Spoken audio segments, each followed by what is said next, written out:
To change or not to change. September 1st, 2010. Change. When used as a verb meaning to substitute, exchange, alter, vary. As we reach the middle of our life, we reflect on who we are, what we have achieved, and what is our plan for the remainder of our life. Instinctively, we assess whether or not we are conducting ourselves in a truthful manner. We ponder whether or not the time we spend doing what we do is worth it.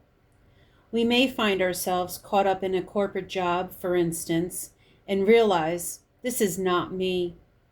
We may look at our home lives and say, if it weren't for the kids, would we still be together? Or we may just simply say, who am I? I believe I reached my midlife crisis a few years ago, when I hit 40. I began to speak up when I did not agree. If the service at a restaurant or store was not up to par, for instance, I would let them know. I believed it was my duty to use my voice to state the obvious in the hopes of effecting change. Many times I filled out the Old Navy survey not only to get the additional 10% off my next purchase, but to let them know in the additional comments section that the clearance area where I hover was really too disorganized and messy. I further offered that they may benefit from spending a little more time in making it presentable so that all of the clothes they wanted to get rid of would move more quickly, perhaps if the shoppers could conveniently find their size. When the waiter came over to see, how is everything? I would actually tell them the truth. Imagine that. At the same time, if I enjoyed a display or the waitress was especially attentive, I would offer recognition for that as well. I thought, if I don't speak up, who will? I'm sure there are other people thinking the same as me, but how many will muster up the courage to actually be honest and say it out loud? This vocalization, I believe, is my duty. As a thinking and feeling human being, we have the right to be ourselves. To conduct ourselves using our skills, talents, and brains is the gift we give to humanity. Our uniqueness as individuals is what separates us from each other, and our similarities we share bring us together. What happens when you conduct yourself the way you truly are and you are shunned as a result? You wonder what is wrong with me that I alienate people. How come folks can't handle the real me? Why do I have to alter my behavior for people to accept me? Why is it so bad to tell the truth and piss people off? Why do I have to sit and contemplate if it was wrong to be who I am? More importantly, do I need to change? If I were to substitute what I truly am thinking and feeling with words that are more socially acceptable and conforming to society standards so folks don't get their feelings hurt, am I really being true to myself? Why do I have to smooth over the language to placate the receiver of the message? For the past couple of years, I've lived as a homebody, shut in, a hikikomora, the Japanese term for people who isolate themselves from society and live as a recluse. A few times a week, I venture out into the real world and run my errands and get stuff done. But mostly, I am content with staying at home. The reason is I've been burned. There have been many times over the past couple of years in which I've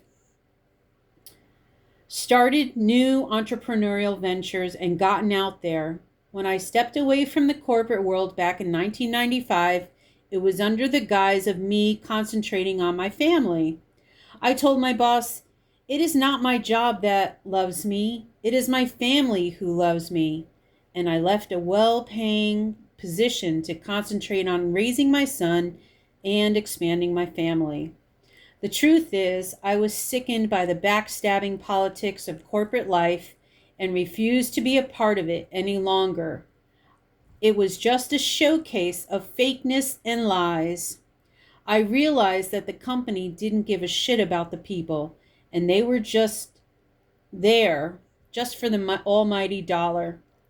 I gave up a lot back then. I gave up my identity, my self-esteem. I had achieved so much when I was working in the corporate world that is where I built my self-esteem.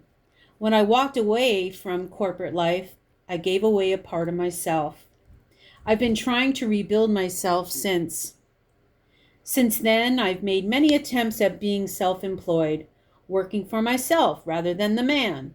I've been a mortgage broker, got my real estate license, sold stuff on eBay, and am currently an independent sales representative with Avon.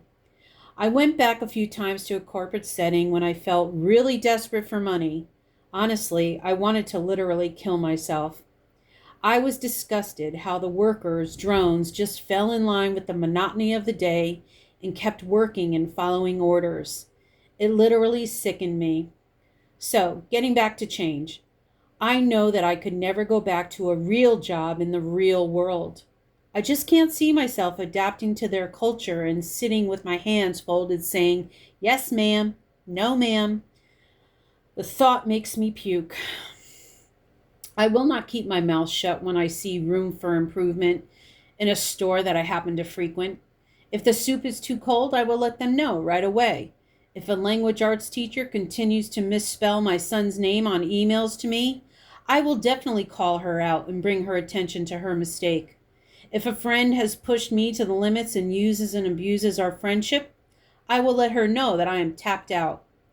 If my brother's reaction to my insanity reminds me of my father, I'll let him know. I have no edit button left. I have only so much time left on this earth. Every day is a gift to me.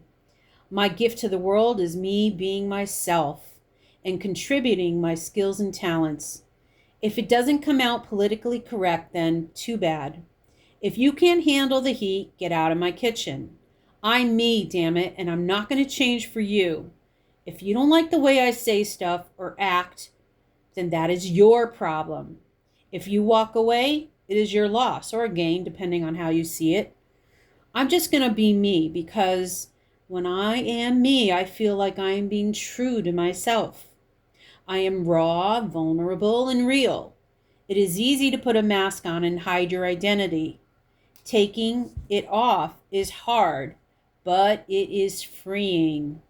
Let you be you.